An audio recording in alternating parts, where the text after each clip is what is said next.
Градоначалникот Орци Ѓоргиевски заедно со министерот од новоформираното Министерство за спорт Борко Ристовски ја посетија салата Расадник и најавија нејзина реконструкција после децении на грижа.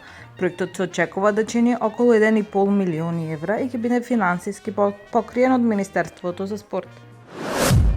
Повторно турбуленции во јавниот превоз. Приватните превозници како предупредување до петок ќе возат само до 10 часот изутрина, а потоа ќе одлучат што да прават.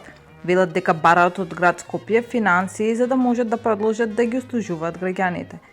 Од она што го велат, последните пари им биле исплатени во јануари кога земале само дел од средствата.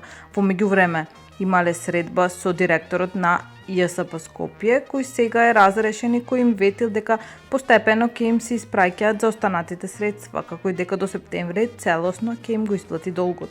Во моментот нема никаква најава што се случува по неговото разрешување.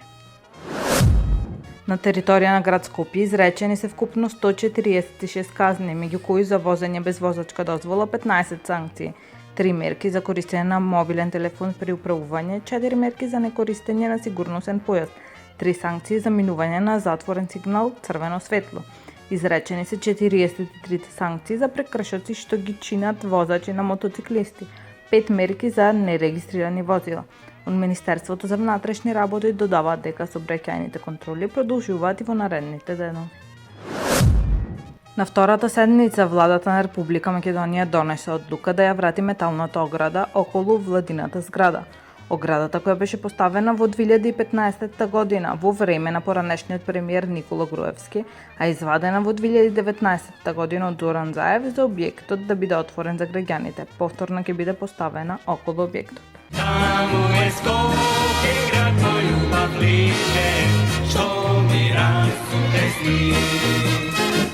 Вечно ќе ја сакам